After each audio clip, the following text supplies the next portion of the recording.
Welcome back to Newsmax Now. Time now to look at your health radar. More and more men are turning to testosterone treatments. In fact, prescriptions have tripled over the past decade. And now a new study shows the injectable form of low T therapy is best, beating out creams, gels, and other methods. The Centers for Disease Control believes the whooping cough outbreak may be linked to vaccine ineffectiveness. New research suggests that booster shots are losing potency within a few years. Officials at the CDC admit there needs to be an improved vaccine. The U.S. birth rate drops to an all-time low. That's according to numbers released by the National Center for Health Statistics. But experts predict those numbers will increase as the economy improves. Make sure you grab some fruit before heading to the grocery store next time. A new study from the Cornell Food and Brand Lab says eating a healthy snack will lead to better choices. In fact, the study found that eating an apple led to shoppers buying 25% more fruits and vegetables. Something to think about. And Dave Goldberg, CEO of SurveyMonkey, died while exercising at a Mexican hotel. Goldberg, who's a husband of Facebook executive Sheryl Sandberg, suffered a head injury when he fell off a treadmill. He was just 47 years old.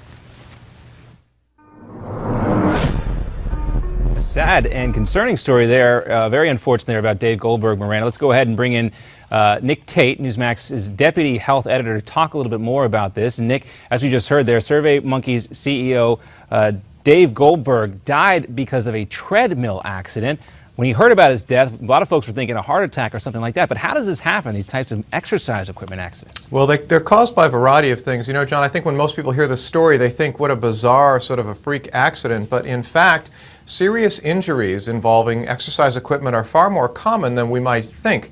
According to the Consumer Product Safety Commission, about 460,000 Americans each year are treated for serious injuries at hospitals that are related to exercise equipment, with treadmills being among the most common, 19,000 injuries involving treadmills. Typically what happens is people either lose their footing, or they might become lightheaded because of medication, or they're just lightheaded because of the strain and the exertion of exercise. We don't really know what precipitated his fall. It might have been something else that caused him to collapse, but in fact, serious head injuries, abrasions, even bone breaks are things that we often see with these kinds of injuries. And right now, we're looking at some numbers that are up here on the screen. Close to 500,000 people were treated in hospitals for exercise-related injuries in 2012. 32,000 were hospitalized or dead on arrival. 19,000 emergency room visits just for treadmill-related injuries alone. And of course, there's been another high-profile event of another exercise-related injury. Anybody who pays close attention to the U.S. Senate has seen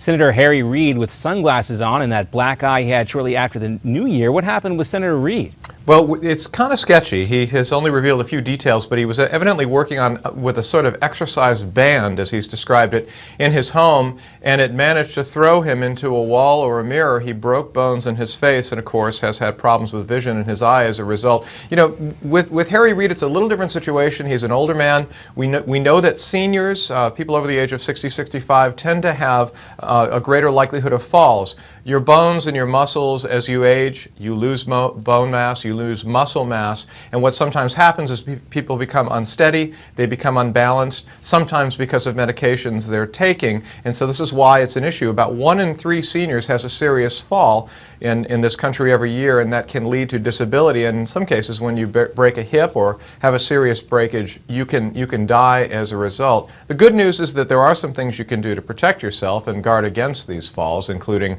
getting regular exercise to build your muscles, making sure you're getting enough vitamin D and calcium in your diet to strengthen those bones and muscles, and checking with your doctor to be sure that any medications you're taking are not going to lead to lightheadedness or becoming unbalanced or fatigued, which can increase your risk for a fall, particularly when using exercise equipment. All right, so this unfortunate incident with Mr. Goldberg here shedding light on these exercise equipment-related injuries. But Nick, for most seniors out there, far more likely that they would suffer just a regular slip and fall type of thing, right? Absolutely. It's not only exercise-related falls, but a slip and fall is the key cause. Let's not lose sight of the fact that exercise is really a very beneficial thing. Yes. Just be careful out there when you're doing it. Yes, just be selective with the type of equipment you use. And I think Harry Reid might take exception with your classification of him as a senior. He likes to box. I don't know. He might put you in the ring, Nick, and teach you a lesson. He is 75, and I would guess a spry 75. It might be a better bout than we saw Saturday night with Mayweather and Pacquiao, but we'll leave that there. True, fair enough. Thanks so much for joining us, Nick. As always, great to see you, and we'll have you back very soon. Of course, you can learn how to survive the baby boomer financial crisis with a newly released book, Da Vinci's Baby Boomer Survival Guide, by going to babyboomers711.com. Again, that is babyboomers711.com. When we return, we'll introduce you to new technology helping people keep track of aging family members, and then we'll take a final look at today's top headlines. We're coming right back with more Newsmax Now, right after this short commercial break.